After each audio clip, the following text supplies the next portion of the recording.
and I'll just try to Okay. remember to call on her. So let's go ahead and call And this meeting to order. And Donna, you want to take the roll? I'm gonna do that. Okay, Brett, sorry. Don't mind. Let me just report. So we have 6:05.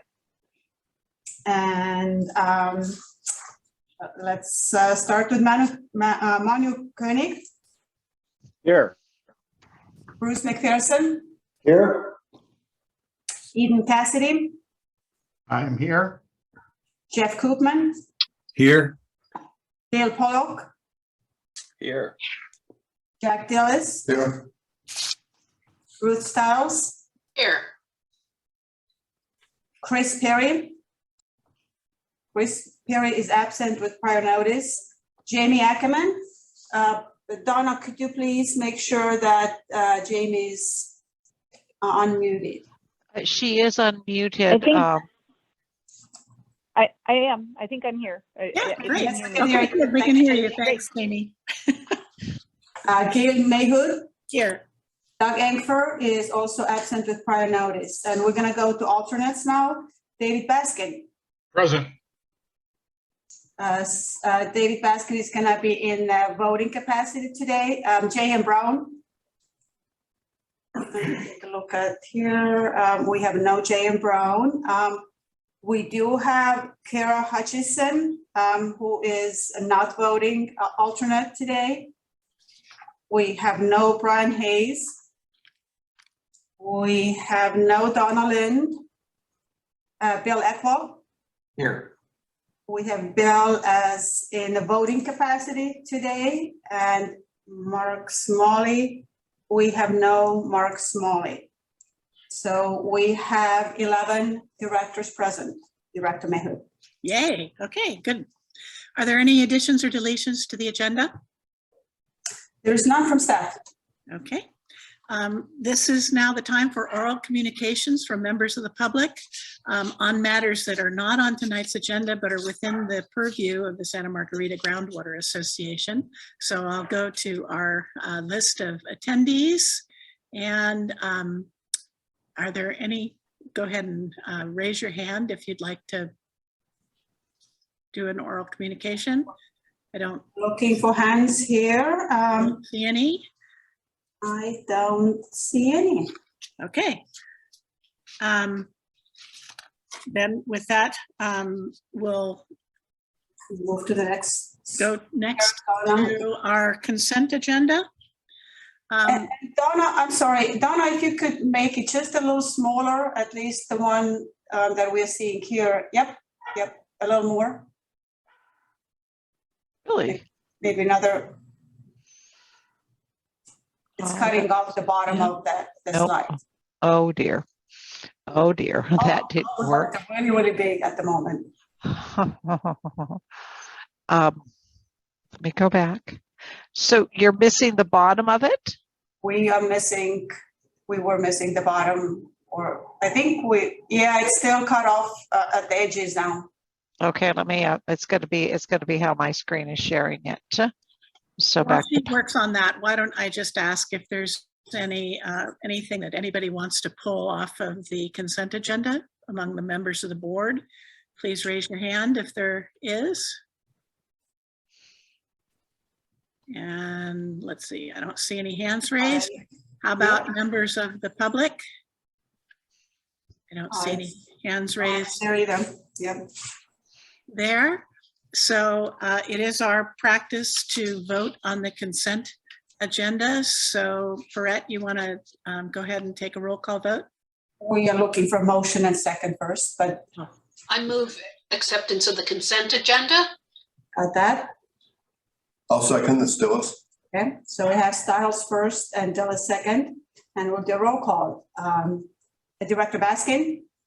Abstention as to the approval of the minutes. I was not at the meeting. Okay, I as to item 2. got it, thank you. Director Koenig? Aye. McPherson? Aye. Cassidy? Aye. Koopman? Aye. Pollock? Aye. Dillis? Aye. Eckwell? Aye. Ackerman, Yes.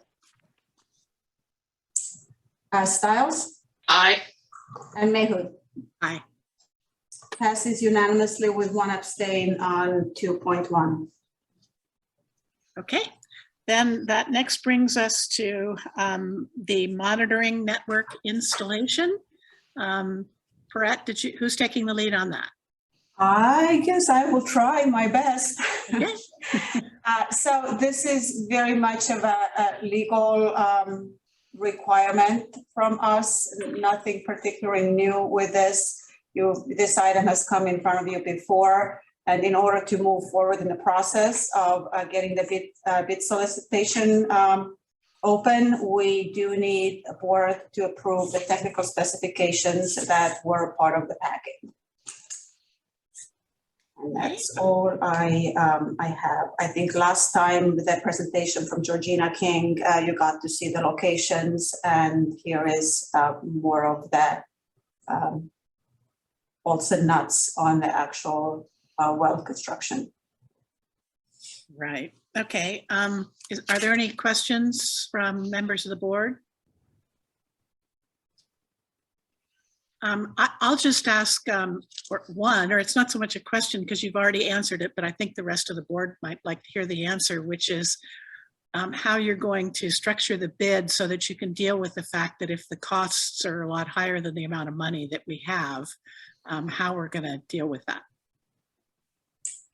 Well, there's not a whole lot we can, I mean, we have some options, but not unlimited. So the first, considering the current bidding environment, it could be that we do not receive any bids.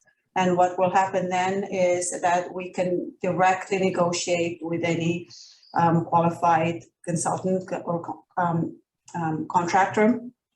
If we get one or more bids that are all over what either the engineering estimate or our budget is, we can reject them all and we can prepare a different scope that hopefully will be less money. And then if we have a low bid that is slightly over, that is up to the board to approve a contract that you feel comfortable that this agency can fund, even if it's over what we originally estimated. So those are the three broad categories that we can, broad paths that we can take in the future. Well, I guess if you don't mind, Paret, I'll sort of repeat an answer that you gave to Mark Smalley, who asked about this question, and I thought it was a very sensible response, which was, you know, if it just comes in so high, and you said that the way that you were going to structure the bid was on the that basically the base bid was for the 7 less expensive, shallower holes, and then an additional part that is for the deeper hole that goes down into the Butano, and that we then make a decision based on the price of the sort of base things, which are the shallower holes, and that way, if, for example, we don't have enough money, we can just proceed on doing the base ones that we consider largely the shallow ones. And so I thought that was a smart way to structure the bids so that we wouldn't want a situation where we included the expensive hole and then we came back and say, damn, we don't have enough money. And then the bidders their price might be dependent on having the whole thing. In this way, they'll be able to adjust just for that. And I guess my second question is there any possibility of a second bite at the apple that, you know, given how prices and everything have gone up, is there any chance that we could go back to the well for more money? So to speak. Not as part of the grant that we are currently receiving, or the construction of the monitoring network is just included as a scope of work. They have distributed all of their available funds, but possibly in the future, when the next grant round becomes available, that is a possibility to include a well or a suite of wells. Don't even know if the 7 shallow wells will fit into our engineering estimates parameters. So yes, it is a theoretical possibility, and we'll certainly keep that in mind. Okay. Are there any, before I go out to the public, any questions from board members? I don't see any, so let me go out to the attendees. Any questions from attendees? I don't, oh, go ahead, Ruth. Are we saying that, are we agreeing to this we're not agreeing to how we're going to deal with a high bid at this moment, that we're not now agreeing that we're going to axe the Butano well at this point. Is that correct? That's correct. This is just for the technical specifications for the request for proposals. So, you know, we're not committing to anything, and that those decisions will all have to be made. Okay, because you know, and as Perrette said, you know, given the current climate, we may not have a whole lot of choice of vendors and other things. So we'll have to make those decisions down the road. Very good, thank you. So what I need is a motion to approve the technical specifications for the monitoring well installation in the Santa Margarita Basin. So moved by Cassidy. Okay, Second, Koenig. okay. It's been What's moved that? and seconded. Can you go ahead and take a roll call vote, Perrette? Sure. Director Baskin, Yes. Koenig, Aye. McPherson. Director McPherson. Aye. Thank you. Cassidy, Aye. Koopman, Aye. Pollock, Aye. Dillis, Aye. Stiles, Aye. Eckwall, Aye. Ackerman. Yes. Thank you. And Mayhood. Aye. Motion Okay. passes unanimously. Passes unanimously. That brings us now to the Santa Cruz County Civil Grand Jury Report entitled "Our Water Account is Overdrawn." Perrette, did you want to start this off? If you don't mind, I'm going to ask Terry Rain, Sure. our agency's legal counsels, to provide some background on what is grand jury and what is grand jury report, and then I can maybe add to it just a little bit before we turn it over to the board. And Donna, could you maybe take off the screen share so that panelists will be more visible for everybody? Thank you. And Terry, you should be able to speak. Good evening, everybody. Grand juries, this is a civil grand jury matter, not a criminal one. There are 2 branches. It's grand jury has really 2 roles in California. For a civil grand jury, they investigate and report, and that's it. They have no enforcement power. They're looking into the operations of local agencies. They have recommendations for improvement of local agencies. And the process is the grand jury makes a report. The affected agencies have an opportunity to comment and respond to the report. And by the time the grand jury's annual, it's a 1-year term, by the time the responses come out, the grand jury is essentially been replaced by a new grand jury. And the report and the responses go to the state archivist. So these are permanent records that you could go back decades and see these annual reporting process. It's pretty random what the grand jury chooses to study. Sometimes it's complaint-based. Sometimes somebody's just interested in an issue. And so you really, there's no telling what is going to be studied or investigated and reported on by the grand jury. But and the grand jury is generally made up of non-technical people like me, somebody who doesn't have a particular expertise, just good citizens who are trying to help improve our local government. So that's a little background to the grand jury process. Okay. Okay, so maybe I'll take it from here, and then Terry, you can help me with the two sets of responses that maybe people noticed were part of the report. So I think in general, it was a pretty accurate report considering what Terry just said. It's a group of community members that might or might not have a whole lot of water background. We are amongst many other public agencies listed as the respondents. So this group of people, you have to come up with a agree on a set of responses by August 22nd. That means we have just one board meeting after this one. And we, with Chair Mayhood and Vice Chair Perry, we discussed the process a little bit. So I'm sure she will kind of help to get us there, because we don't have a whole lot of time to come back together unless you choose to appoint a set of people, a small group of people to work with staff. So that's an option too.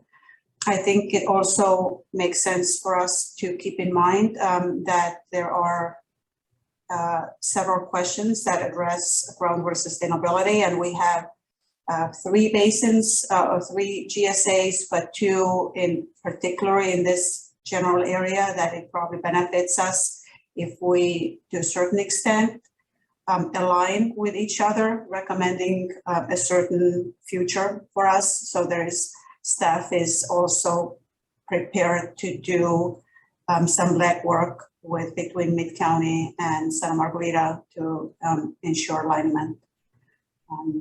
So I think that's kind of more about the process. And Terry, if you could, from your perspective, the two groupings of one set was agencies and the other one was individuals. Yes.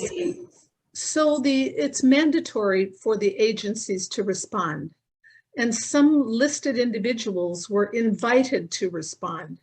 There's no requirement in the penal code saying that the individuals must respond. And in my opinion, I think it really makes sense that only the agencies respond and not the individuals. I believe that also, I think we should coordinate our responses with Mid-County so that our responses are consistent. One of the things I worry about is if there's any of the individual responses could be inconsistent with the responses of the agency. And this agency has guiding principles generally that say, the board functions as a participatory team. The directors function as a team and are not exclusive in their communications and interactions. So I think we have a history of speaking with one voice, and on something as important as responding to the grand jury, which will, as I said, become a permanent record in the archives, that we will want to have one voice, a well-reasoned analysis to thoroughly respond. And the response of the individuals could be, my response is essentially the same as the agency that I represent. That would be my suggestion. The other comment, just to throw this out there, Perrette and I didn't talk about this, but the insinuation that just amending the JPA agreement is a piece of cake with a one-page form is pretty misleading, because you have to talk about funding. You have to talk about whose responsibilities. You're talking about a million liability issues and jurisdictional issues and voting rights and composition of the board and the weight of the board. And if you just pick up the JPA agreement, which goes on for, I don't know, I'm guessing 15 or 20 pages, every one of those issues would have to be thoroughly vetted if you were to add new parties. And I'm not saying it's not impossible, but it is not as easy as a one-page form.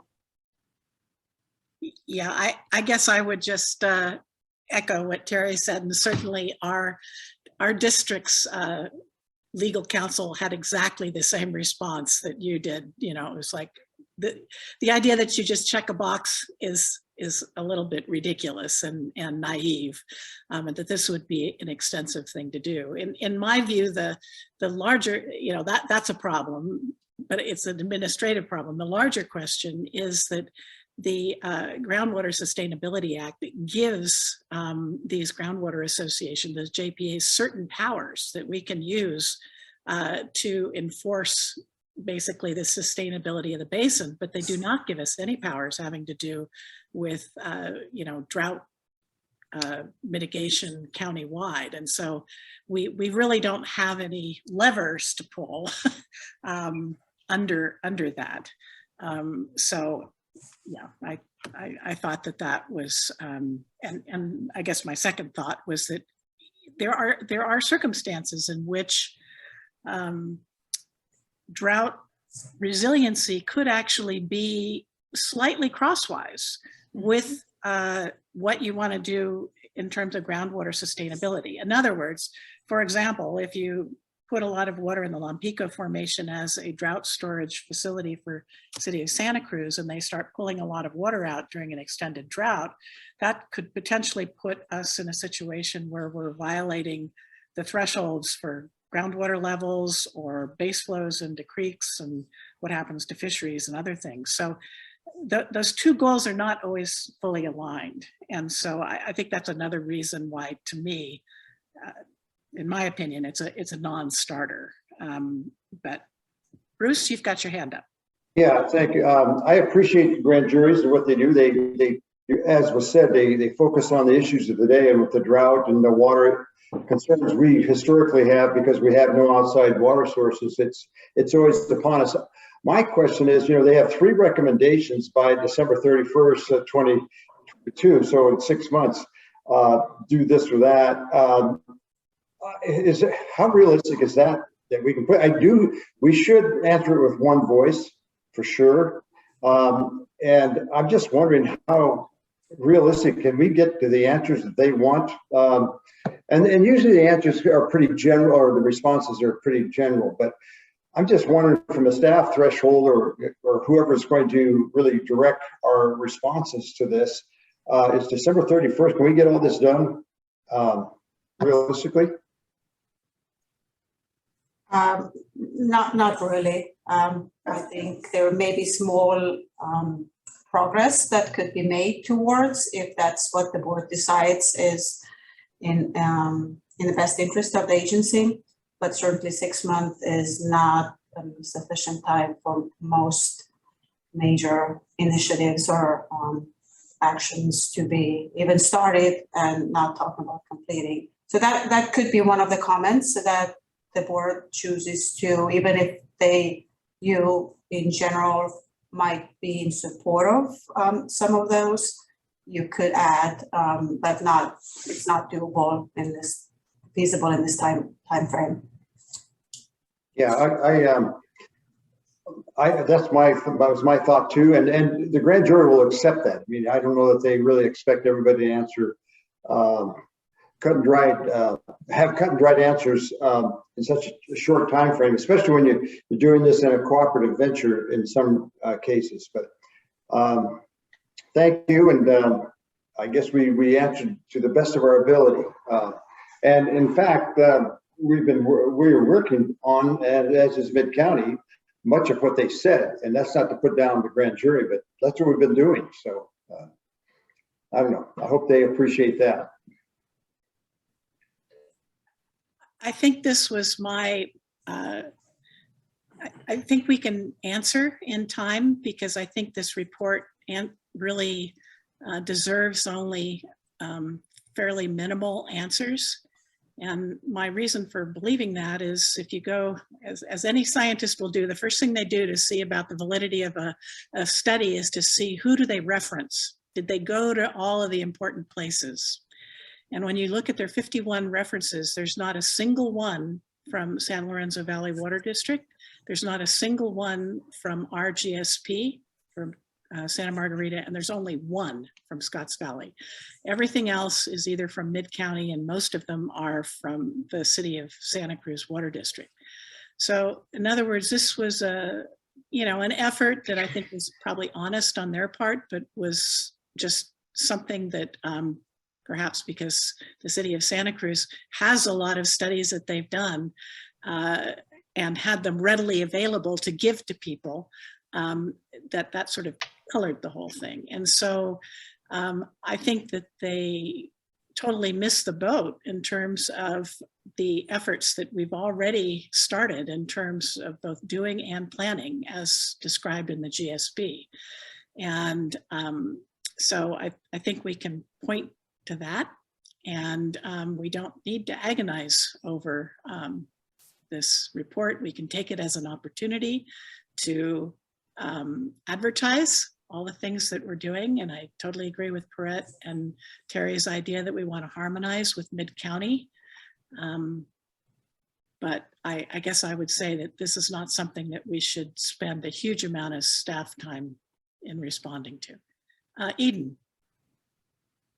Yeah, I echo what you and several of you just said, but going back to what Terry said about this not really having any enforceability, and as someone who's not planning on running for any elected political office anytime soon, I'll still tread lightly and be kind. That life is full of good-natured intentions, suggestions from all sorts of different parties, and if this doesn't have any enforceability and it's coming from essentially laymen, I don't know why I would have any problem being a part of a group that said, listen, we are at our wits' end trying to figure out how to pay for the minimal few things that we might be able to do to make things better in the short term and medium term here. So thanks for the suggestions. And like you said, Gail, here's what we've done, pat ourselves on the back a little bit, but thanks anyways.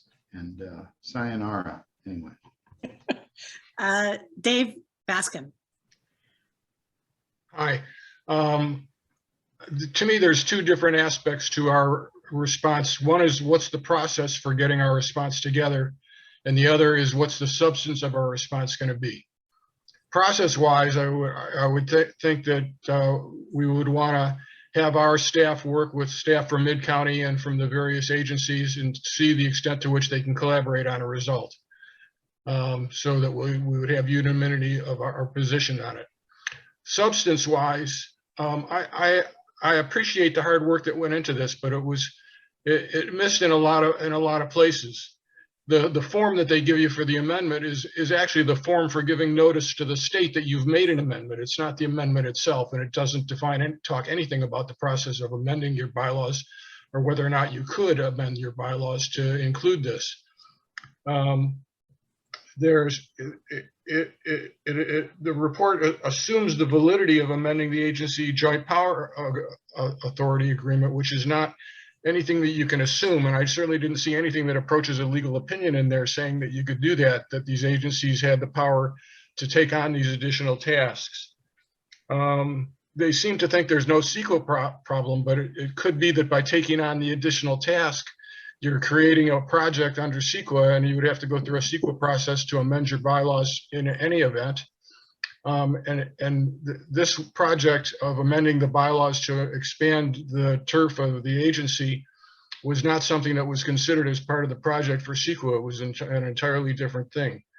So, but the thing I took umbrage at is the notion that there's no leadership, because if anything, our boards and our staff have exercised great leadership in making our county better water sufficient, and in working together to try and achieve common goals. And I'm a little parochial because I'm the representative of the city of Santa Cruz tonight, but our Rosemary has done a great job leading and participating with the other agencies. So, it seems to me that in a month, we're not going to be able to put together much of a substantive response, because everything that's here that they want us to agree to and do could not be done within the timeframes that they've suggested. And I would leave it to staff to come up with some appropriate language for the next meeting to do that. Thank you. Ruth?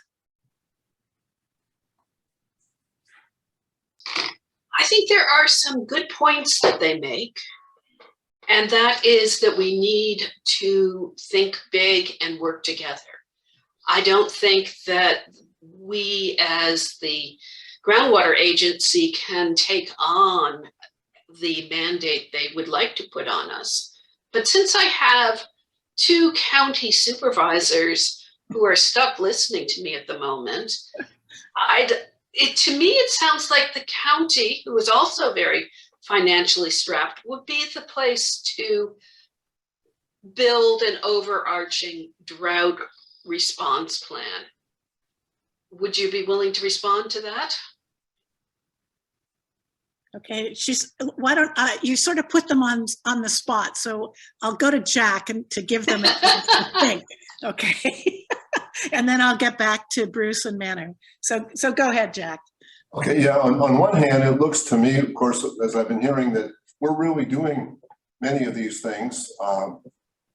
And it's going to take us a while longer. It's not an overnight thing. So it does seem really unrealistic to say we could do all this within 6 months. But I think we should be proud of the fact that we are moving in the direction of having action plans. Admittedly, it's not going to be simple to get all these different agencies to collaborate on major projects, perhaps, but we've been successful so far, and that's our approach.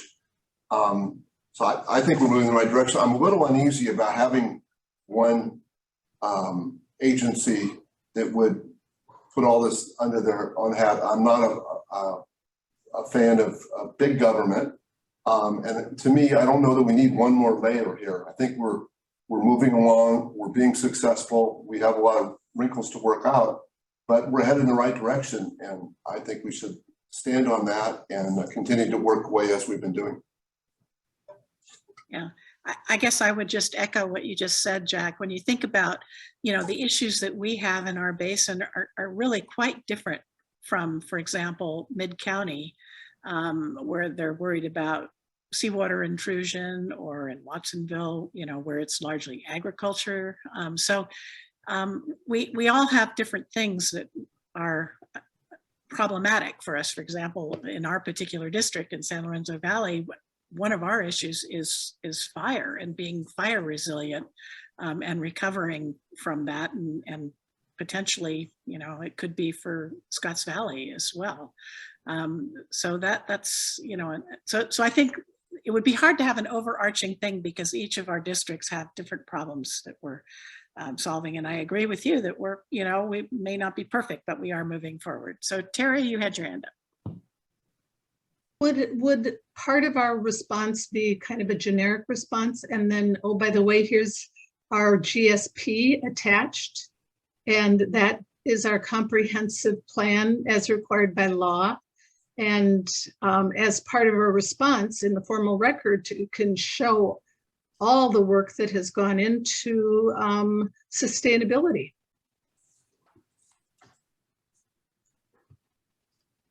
I guess I would argue that you could do that, and we should attach it, but I would pull out all the things that we're doing and state them explicitly, because in general, people don't look at appendices. That's just something I know when you write reports or publish papers. And so if you want to make a point, you kind of have to put it in the main body of it. And I think we should brag about the things that we have accomplished and the things that we're planning. Okay, Manu, it looks like you had your chance to think about it, so go ahead. Yeah, just to respond, I mean, conceptually, I'm totally fine with the idea. I would speak with Sierra Ryan about, her ideas on what kind of a role the county could play as well. But I mean, I think just practically, as Chair Mayhood has said, I mean, what makes sense for drought resilience for the whole county is not necessarily best for each individual basin, and therein lies the challenge, right? And I mean, water law is complicated. I mean, look at how long it has taken for the city of Santa Cruz just to change their water rights to be able to share with Soquel Creek. So I just, while all the good intention is certainly there, I don't know that we are going to be able to make a substantive difference. But again, I'm happy to have that discussion with Sierra. Bruce. Yeah, and I'd say the same, and I don't want to pass the buck or receive the buck or however it should be put, but the counties per se is not the purveyor of the water, and the experts are the districts and in this case the city. Our case, I don't mind taking on new challenges, but I think it wouldn't be correct for the county to oversee it under the circumstances. I mean, this is a cooperative water related agency and with expertise, with more focused expertise than we have in the county. And I just, like I said, I wouldn't mind considering it, but I just don't know if it'd be the right image, and I don't know if it'd be the right thing to do. There's a lot of differences between these water districts, cities, and so forth, as we've seen. And I don't know that that's what Ruth was getting into, and not to have the county tell them what to do, but I just don't want to have that image that that's what we're doing. Brett.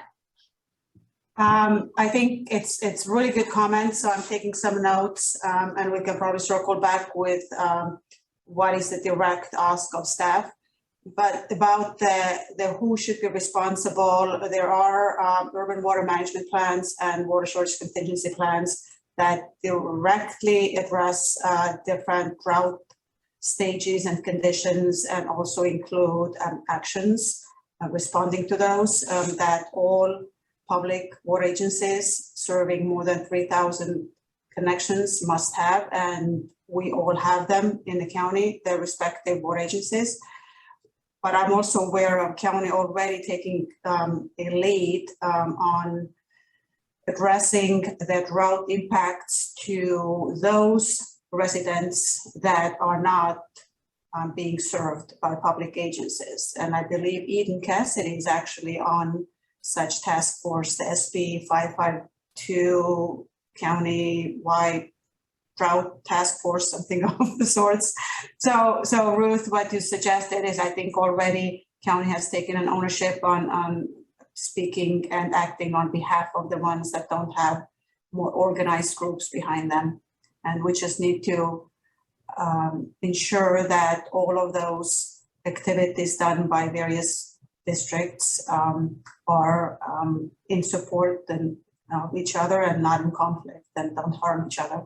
And I think we've done a pretty fantastic job in the recent years on that. Ruth.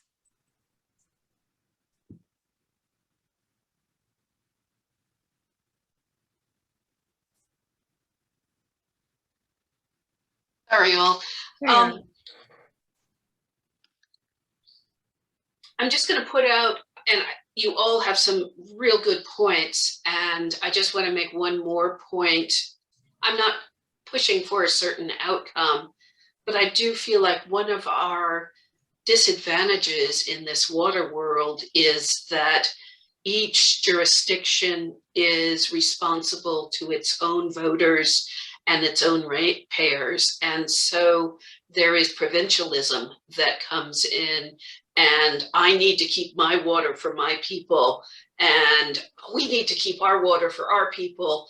And that there is a big problem that we have that can be solved by all of us abandoning some of the provincialism and working together.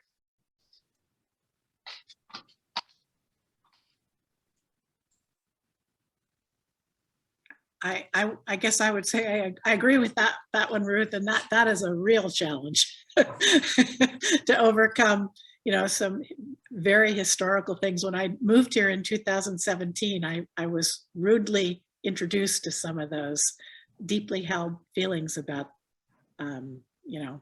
saving our water for things, and how difficult it is to change people's minds. For example, when I try to explain to people in SLV that, Scotts Valley is not the devil. They've actually decreased the amount of water they're pumping, despite the fact that the population has grown, and so it's a tough one. but we should definitely, your sentiments are in the right place. Perrette. One thing that I noticed was strange. I think it was the recommendation 3 where they were asking, or it was asking for a action plan to be prepared on the use of wastewater, and all of the entities named there, none of them were wastewater agencies. So I think that was just an oversight. We should point out to somebody that there's another at least 2 entities, City of Scotts Valley and City of Santa Cruz, that are responsible for that resource, and bring them into the fold with working closer together with wastewater agencies, because that certainly has been looked as the word says, wastewater, and now we have all recognized that it's more of a resource for all of us to tap into. I think that we have, according to what page is it in the packet, what, 3, 2, well, anyway, we're not required to answer that one as Santa Margarita. What we didn't include in the, was the letter that was sent to me as the president of the board, basically saying, these are the things we want you to answer. And we only have 1 and 2, and we're only asked to actually respond to 5 of the findings, of which I think 3 are, yeah, we agree, and just leave it at that. But that doesn't stop us from doing what you just said, and say, look, there are other people that are involved in this and commenting on some of these recommendations. So I think that is true. The list is in a kind of towards the back of that report, yeah, that shows which agencies are required to respond to which recommendations. Page 23 of 37 on the right-hand bottom of your page, if you want to look at that. Eden.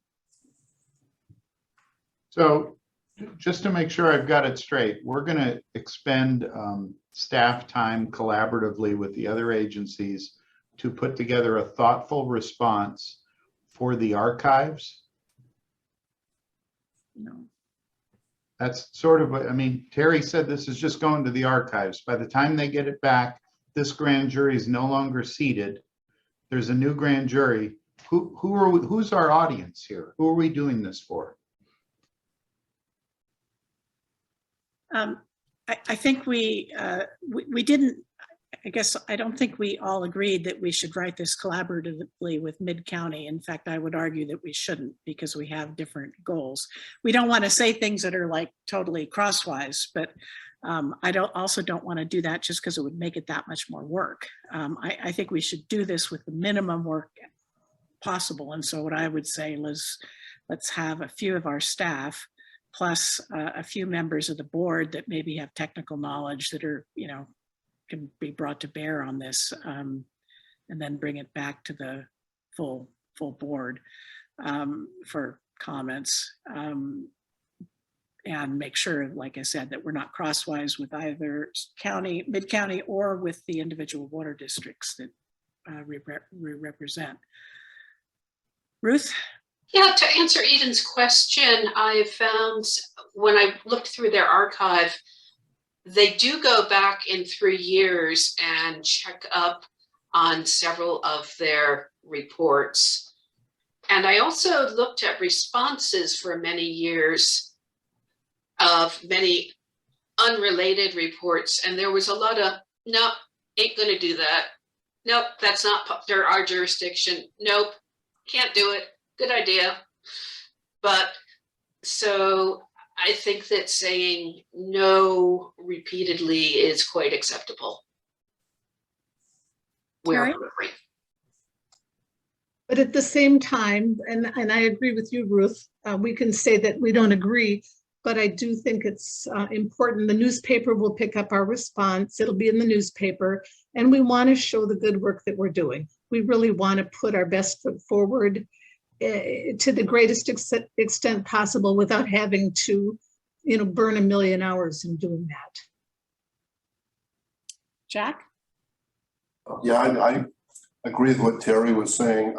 It's not just newspapers, it's public opinion as well, because, you know, the community reads the paper. So we certainly want to come across constructively, positively, and hopefully concisely.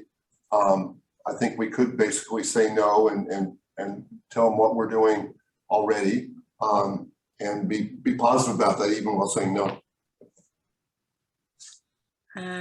Dale. Yeah, I like that. I mean, I think there should be some response, but I'm hoping we can minimize the, you know, the staff time and any budget implications, you know, that's going to have, because I'm sure that's not in the budget, and just point to the things that we are working on, that we are doing, you know, our GSP and those kind of things, which I think, you know, are related to some of the stuff that they were, you know, that was in the report and they were talking about. And so I think by pointing it back to what we are doing and what we plan to do, you know, I think that's going to be our best response.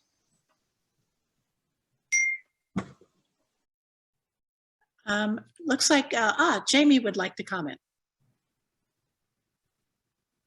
Go ahead, Jamie. Hi, thanks. I don't have a way to raise my hand.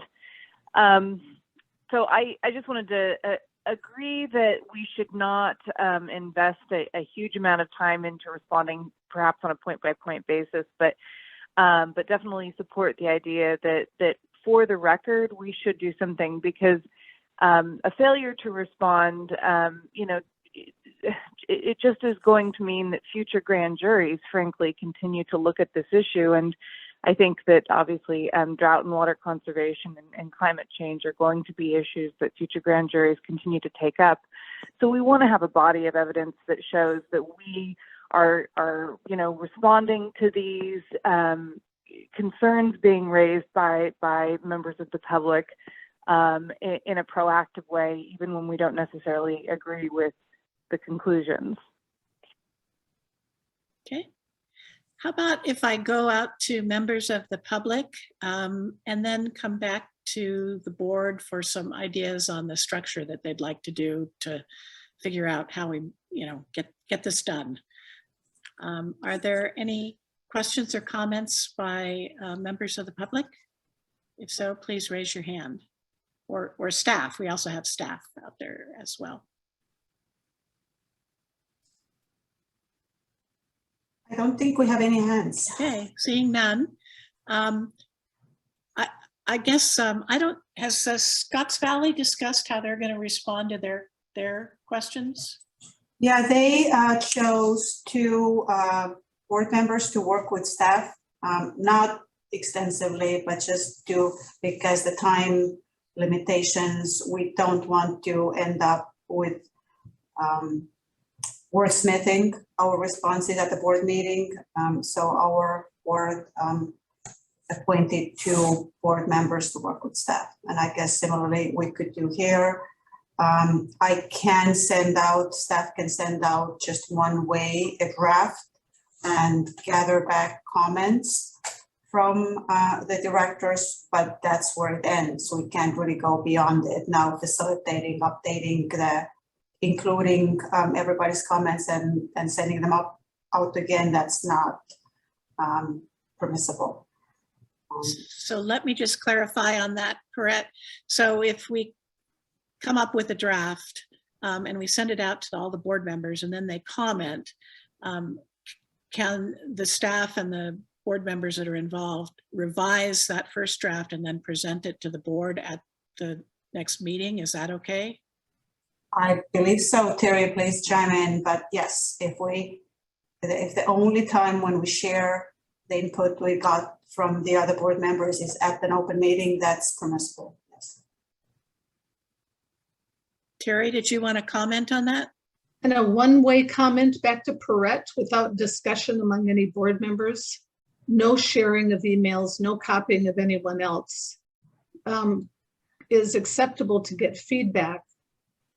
Okay, so if I understand it, if the number of board members that are involved in this is less than a quorum, then Perrette could share those comments, right? So if it's just a couple of board members, and so for example, what we did in in the SLV is very similar to what you described for Scotts Valley, which is that we assigned it to the staff with 2 board members, and we decided it would be me and Jamie because we're also the reps here that would help with that.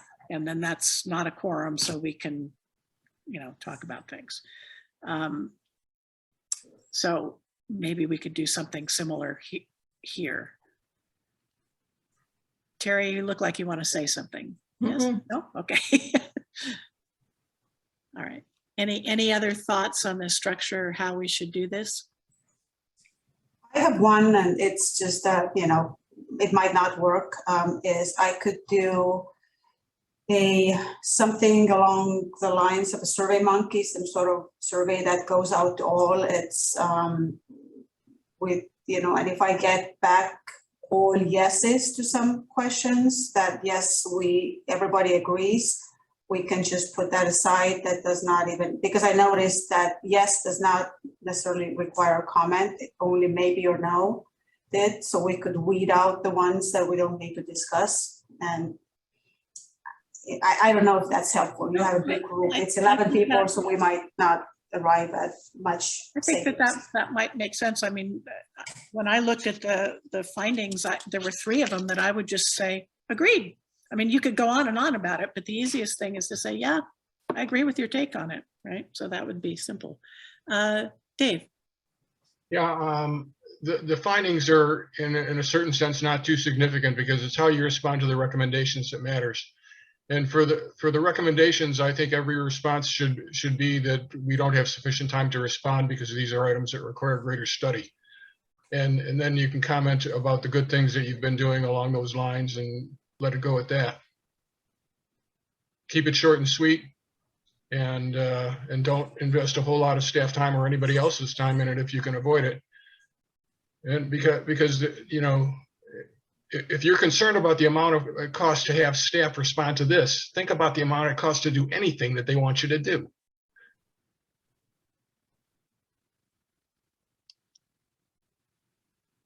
Any other comments or thoughts? Eden. I would love it if Dave could put that into a motion.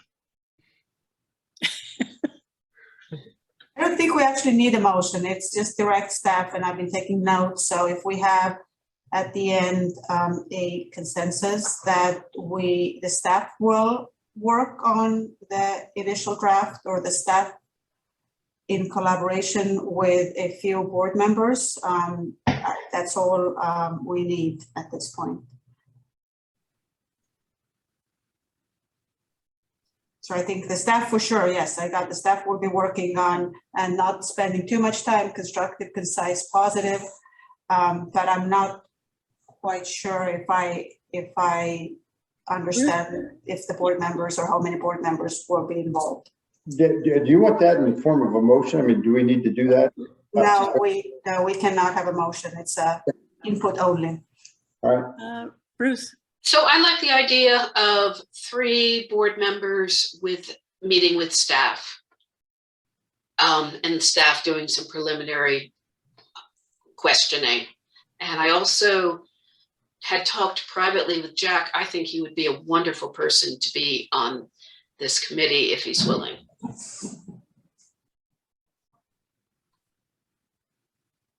I got one volunteer. Well, let's see first. So is there anybody who objects having 3 board members? Comment. Jack? A comment.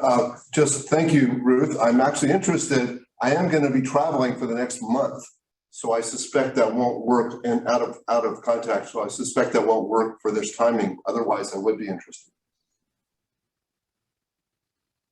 I'll be back in time for the next board meeting. The goal is to have a final draft, or pretty close to final draft. The board meeting is on the 28th, so the board packet goes out.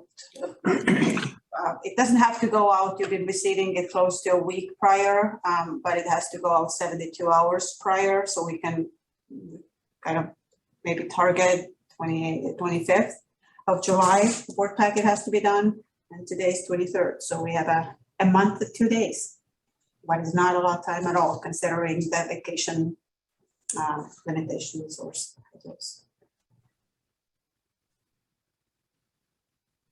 Okay, can we just clarify when we say staff, who we mean? I think it will be myself, Sarah, and Rick, I would say, unless, or if Rick, those three people, if they delegate to anybody else.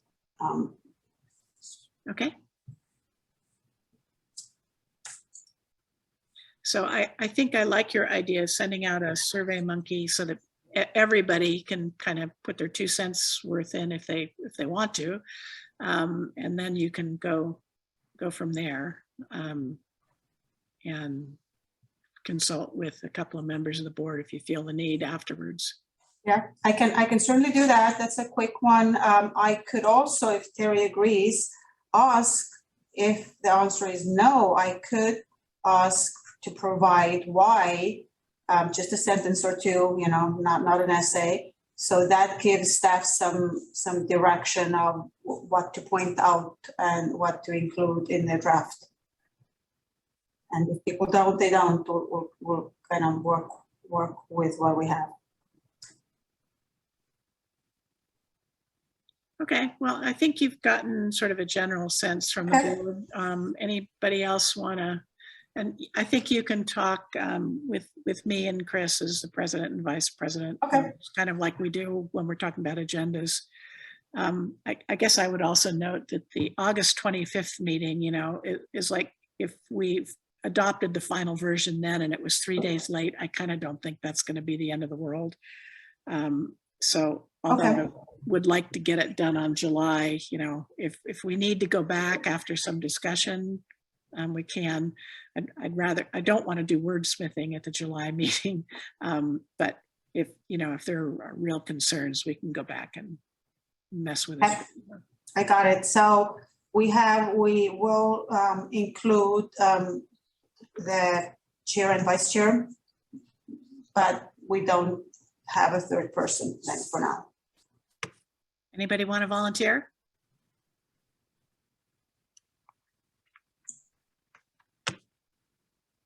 Ruth, you look like you're raising your hand, sort of. I am trying to raise my hand there and mute and unmute. I'm not raising my own hand for wordsmith doing this, but Doug Edford might be a really good person to have on that committee if he's willing. I have no idea if he's willing, but I certainly will not nominate him in absentia. Well, I think it would be nice to ask him if he would be willing. I can do that if the board agrees that he would be a good addition to this group.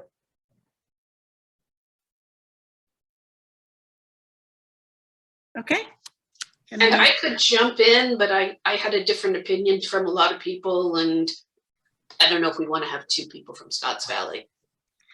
I think that I would say one from SLB, one from Scotts Valley, and then potentially another one from the county or a private well owner would seem like the kind of logical ones to me. So if anybody wants to volunteer, please do.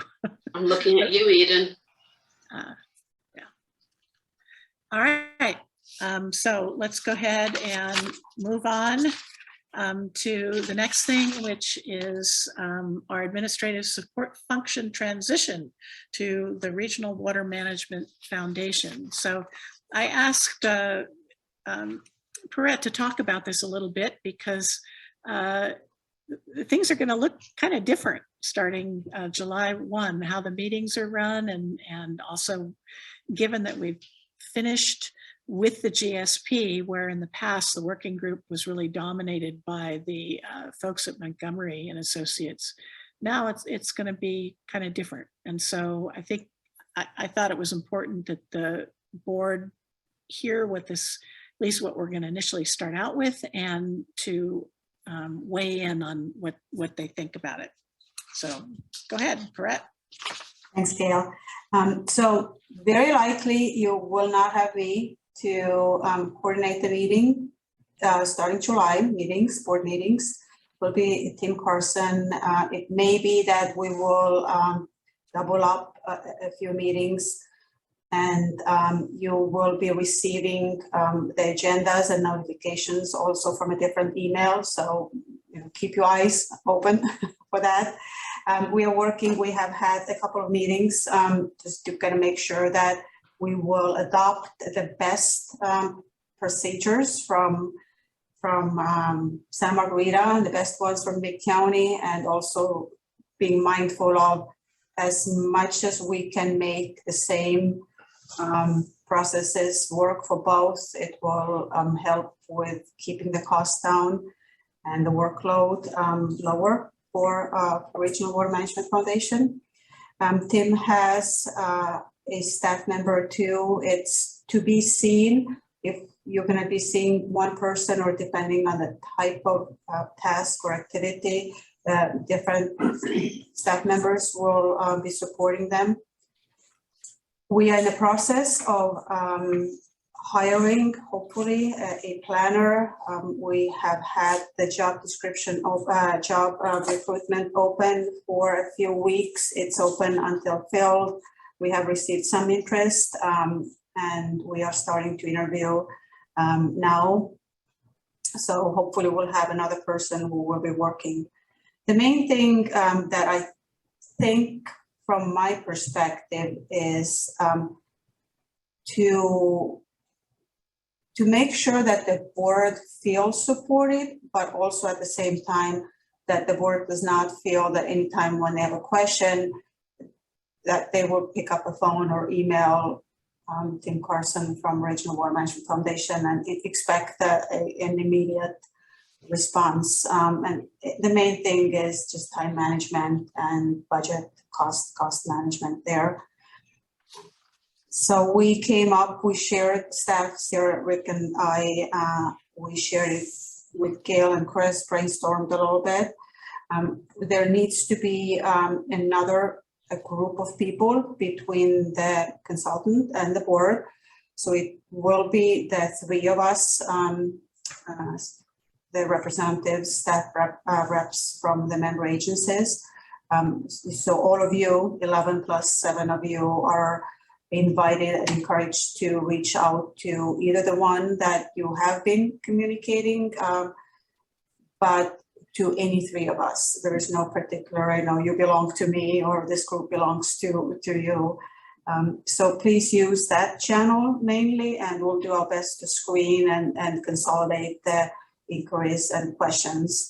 There may be a occasion that we ask you directly to communicate with Regional Water Management Foundation, but not not typically. So just keep that in mind. Executive, there is an executive group of people, so those are the three. There is a need maybe to pull in particular experts on certain subjects. So the staff group could expand and shrink as needed. And somebody will work, I think the executive group will work with chair and vice chair in planning agendas, and then bringing in and facilitating then that back to the Regional Water Management Foundation. And we will try that. This is new to all of us. It is, 2 groundwater agencies and staff, and now a consultant. So we might be learning things the hard way by doing it, and we'll adjust as we go. So we'll keep you informed as things need to change. And I certainly encourage you to continue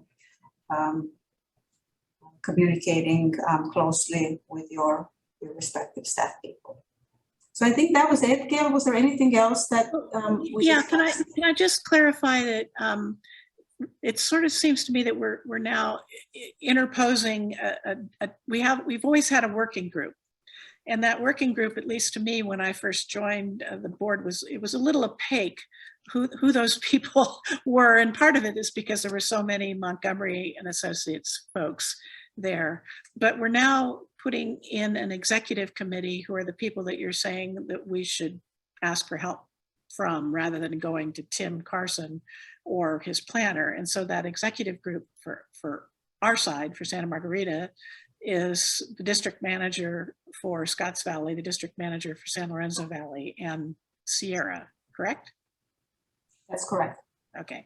And then who are the members, at least for now? What are the people that are going to be on the larger working group that will get together and discuss? I mean, and presumably, let me just go back, the executive group is the one that will sort of interface more directly with Mid-County and sort of trying to work to make sure that, for example, there's a fair distribution of Tim's time and the planner's time between the two basins, right? So who's on the working group? It might, as I said, expand and shrink as needed. I'm envisioning Carly from San Lorenzo, Dave McNair here from Scotts Valley Water District.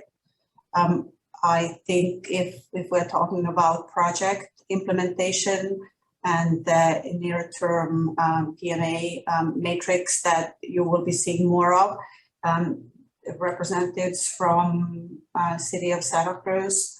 I'm thinking Heidi Luckenbach and maybe Sarah, who's been who has worked on some of those tables with us.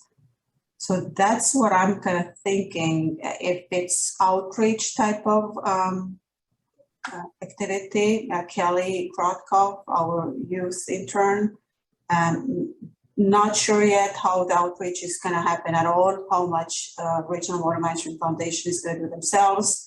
Do we still want to have somebody like Miller Maxfield or Miller Maxfield under contract if we're talking about putting on an event? So I think it truly is on as needed basis, the people there, staff group. And Terry Ray, our legal counsel, again, as needed, trying to be mindful of her time when pertinent legal matters are discussed or bring her in. Okay, thank you. Are there any questions from members of the board about this structure? And I think that what Paret wanted to, the reason she didn't put all this down in writing in the memo is I think this is what we're starting with, and we'll see how it goes. And if changes are necessary, she'll let us know and come back and talk to us about it. Any questions or comments from members of the board? How about from attendees in the audience? No hands. I don't see any there.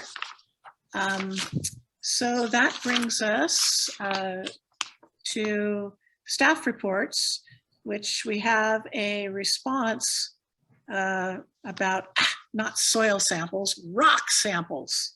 You just offended Rock samples, sorry about that. my geologic soul. Everybody just, it's like, it's not dirt, it's rocks that you're drilling that we're going to perhaps use for experiments for ASR.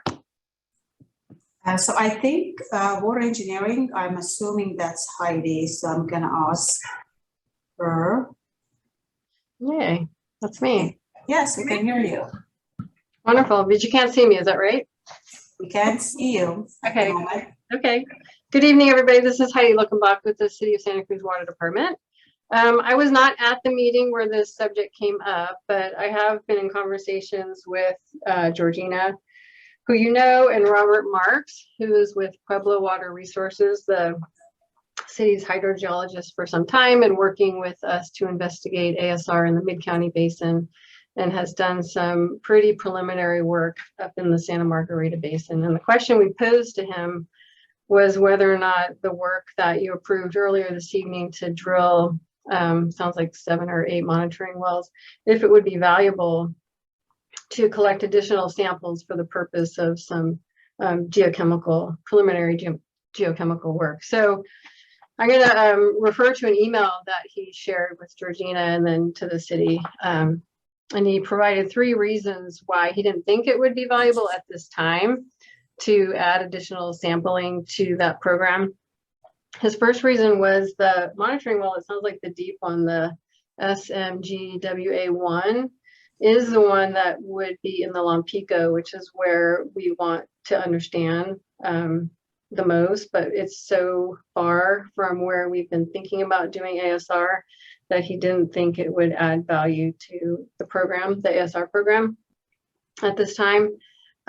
He reminded us that, again, early on, the city did get samples from Scotts Valley, their SVWD well 10A, and was able to look at that sample and do some initial geochemical work on that and to understand some of the Lompico properties. So we have that limited amount of data. And then just overall, his comment, I'm just going to read this to you. He said, the first order of business for any ASR or IPR project in the Santa Margarita Basin should probably be drilling of a test hole monitoring well at the specific site being investigated, and samples of both the target aquifer and groundwater collected, and geochemical interaction analysis performed using those data. So his interest was really to understand first where we're going to be pursuing ASR and or IPR, and then really targeting that specific area when we collect samples and do any kind of testing. So that was his comments and feedback. I don't know if there's any questions that you want to us to have follow up with him on. I will say that as Perrette mentioned, in the coming months, we're going to be coming back to the board to talk about the various projects that we're pursuing, very preliminary stages, but as we would advance those projects, a sampling plan would be really important to vet and get it right as part of any kind of implementation program. Can we have access to the data that was acquired from the well that was drilled in Scotts Valley? Can that Yeah, be absolutely. available? We have a series of check memos that are nearly all finalized. We've been looking at this ASR in these basins for quite a number of years, so we can certainly provide that to you. And I don't know if Perrette, if you have any other information that would kind of be a nice companion to that, but I can share this with, I guess, Perrette, and she can disseminate it as appropriate. Yeah, okay. Yeah, I think it'd be good to just see kind of as a starting point. Yeah, absolutely. It does sort of make me wonder why we're drilling a well, a big expensive well, so far from any place we're thinking of doing ASR. I had that exact question, Director Mayhew, and I was looking at this item in the staff in your packet, and I didn't see a map. So I made a note to myself to follow up to really understand how these were recommended, and what just to confirm that we're getting the most comprehensive information that we want. Yeah, well, maybe that's something that Heidi, you should bring back at some future meeting when we start talking about projects, that we're talking about for the basin, and we can discuss that further. Is there any comment by members of the board? I don't see, are there any hands raised? I don't see any. How about members of the public? Not there either. Okay, I don't see any. So thank you, Heidi, for following up on that. I appreciate it. Yep, sure. Okay, next we have directors' reports. Do any of the directors have reports they would like to make? I don't see any raised hands. We do have informational items. The letter that was regarding not charging private well owners, which was brought to a meeting in May. And it's just added to this as an informational item. And is there anything else on here that we need to talk about, Perrette? I don't think so. Those are just there for your reading pleasure. Okay. And do you want to just talk briefly about events calendar number 9. Yeah, I think that might be helpful for all of you to know what we're planning. The workshop or webinar, we did decide because it's quite technical. The goal of this workshop is to share more information about managed aquifer recharge. That includes ASR type of projects and IPR type of projects. IPR is indirect potable reuse, the ASR, aquifer storage and recharge. So those are the two types of projects that are potentially considered in this basin as part of our PM projects and management actions in the GSP. And they are very complex, and I think, maybe for many of us, including myself, the detail there is too much, but maybe it's not. So it just gives you a better understanding of what is behind those acronyms, and so you get to hear from the subject matter experts and possibly some agency representatives where those projects have been implemented and how they, lessons learned. And so for those reasons, we have to be looking at when we can get those people, what is their availability.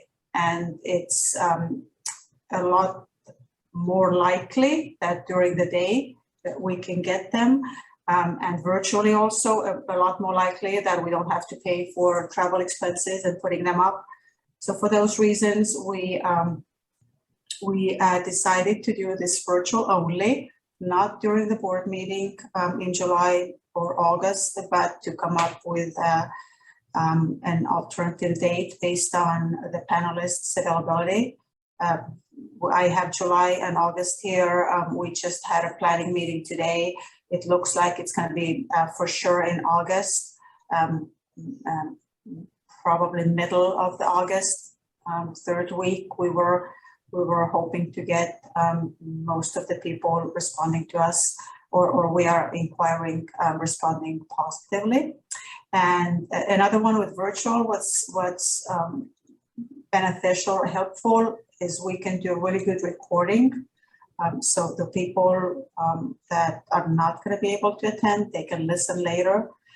We will very likely accept questions before it, again, to make sure that if people want a certain subject, a certain concern to be covered, that we can respond to those during the workshop, have them recorded and have it recorded and available later. So that's the plan for now. So think about, instead of us having less meetings, we're gonna, this first 6 months, you've had a meeting every month, and we needed every single one of them. It looks like we will need a meeting in July and August just to do our regular business. And in addition, we will have this workshop. So since it doesn't necessarily allow the board to have a discussion around, the takeaways and what do we do with this information, we will very likely incorporate that type of discussion in a subsequent board meeting. So the board can actually kind of share their thoughts with each other and maybe provide some direction to staff. That's that. Okay, are there any questions or comments on that? How about from the attendees in the audience? Okay, then I think. I have one hand here from Jack Gillis. Oh, sorry. Yeah, I put it up late. Thank you. It sounds like this is more, I'll say, informed experts talking about how these projects worked elsewhere. It won't be specifically about what we're contemplating here. Is that right? Correct. Okay. Yep. Thank you. I should add that the hope is that the people that we have here they're experienced speakers. They know how to talk about this to educated layman audiences, and that will try to shade it to those things that are going to actually happen in our basin, rather than just arbitrary discussions of projects. And with the idea that it will help the board know what the challenges are as we move forward on what are likely to be some of the biggest projects in terms of both expense and potential environmental and legal and other challenges as we move forward. That's a good point. We're going to try to use as relevant experiences from other basins as we can. Okay. All right, then without objection, I will declare this meeting adjourned. Okay, and we are at, let me get the time, 7:24. All right, good night. Good night. All right, you. thank you. Thank you. Good night.